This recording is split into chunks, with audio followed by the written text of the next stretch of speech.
E aí, pessoal dos sétimos anos, tudo certo? Vamos então para o último bloco de atividades, bloco 4, agora do início de maio, onde a gente começou um novo conteúdo, né? Depois de falar sobre o feudalismo, que era o tipo de sistema político-econômico que existia na Europa durante a Idade Média, a gente começou a falar um pouquinho sobre os árabes, que viviam numa outra região do mundo, né? Eles viviam na Península Arábica. Península Arábica é essa porção de terras que avança para dentro do mar, que fica no Oriente Médio, ou seja, lá na Ásia.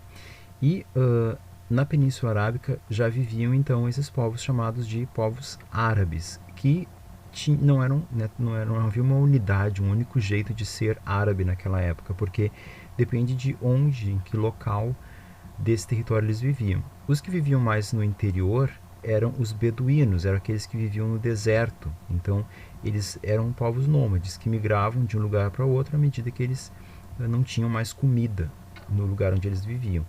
E os que moravam no litoral, daí eles já tinham uma vida diferente, porque eles podiam praticar agricultura, porque era uma área irrigada, eles podiam criar animais e muitas vezes eles comercializavam esses produtos com outros povos.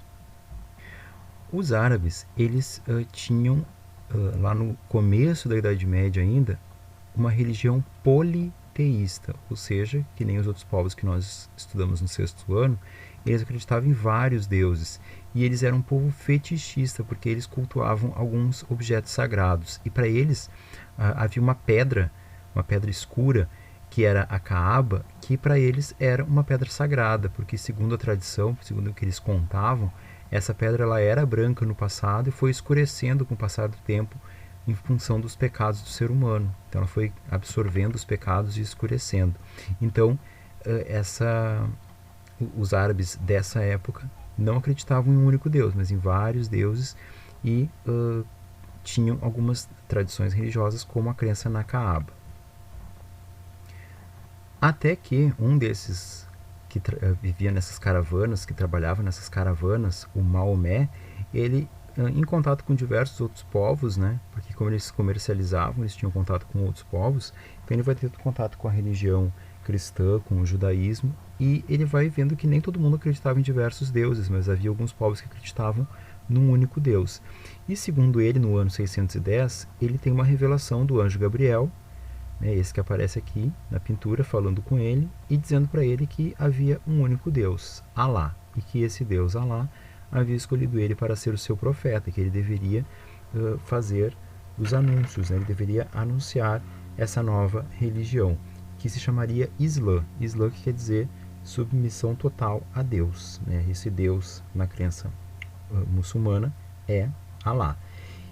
Falei aqui de muçulmano porque todo aquele que acredita no Islã se torna muçulmano, né? É o nome do praticante dessa religião.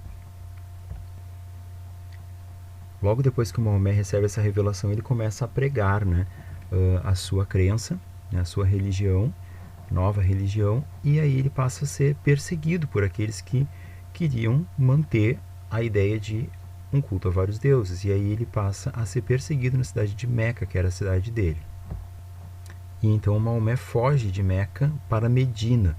Esse episódio aqui nós chamamos de Hégira, e esse episódio marca o início do calendário muçulmano. Então, isso foi no ano 622 do nosso calendário, que para os muçulmanos vai ser o ano 1 do calendário deles. A boa parte dessas normas, crenças da religião muçulmana estão nesse livro, né, o livro sagrado para eles, que é o Alcorão. Né, Al é um artigo em árabe, né, que quer dizer o Corão. Então, esse é o livro sagrado para a religião muçulmana. Com as imagens eu já fui respondendo algumas questões ali, né, que eu tinha deixado para vocês, mas é importante aqui a gente observar que explica ali no final da página o que é a jihá, que é uma das informações que traz o Corão. E a jihá, ela significa um esforço em favor de Deus, que foi traduzido por uma guerra santa. Para os muçulmanos, né, seria uma guerra interior, né, aquela guerra que seria travada dentro do interior de cada ser humano, uma luta, né, do bem contra o mal, de seguir Alá ou não seguir Alá. Hoje em dia tem toda uma ideia da jihad como a guerra dos muçulmanos contra outros povos, né? Mas não é bem essa a mensagem que é transmitida lá no livro, né? No livro sagrado deles. Mas alguns extremistas, né? Por isso falo aqui que não dá para confundir jihad com intolerância, porque alguns extremistas levam essa guerra interior, que deveria estar no interior de cada ser humano, para uma guerra exterior, né? Contra qualquer outra crença que não seja a crença muçulmana. E aqui fala sobre os califas, né, que são aqueles que deram sucessão, aqueles que seguiram após a morte de Maomé, aqueles que vão cuidar do Império Islâmico, do Império Árabe após isso, né? Então, nós temos aqui uma imagem, um mapa, né, que mostra o quanto esse domínio dos muçulmanos foi crescendo com o passar do tempo. Porque olha só, aqui nós tínhamos a cidade onde nasceu Maomé, onde ele começou a pregar, Meca, de onde ele foge e vai para Medina. E notem que o espaço, né, de domínio dos árabes muçulmanos vai crescendo absurdamente, né? Então, sai daquela região de onde a religião surgiu e vai avançando para vários outros territórios. E aí aqui eu pergunto como os muçulmanos tentaram negociar a rendição dos povos dominados por eles.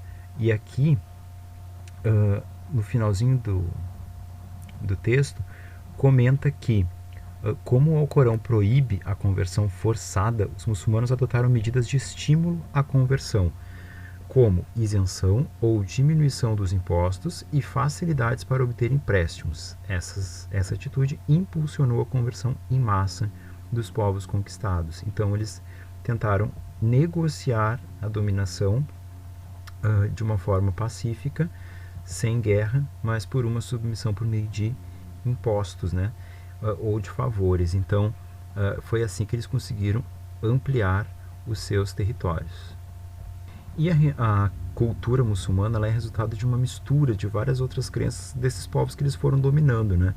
Vários como a gente viu ali, né, negociando a rendição, alguns também por conflitos, e aí esses povos, os egípcios, os mesopotâmicos, os persas, vários povos que nós vimos ano passado, né, como também os gregos, os hindus, os chineses, esses povos todos foram formando essa cultura muçulmana, que passa a ser uma cultura de vários territórios do mundo.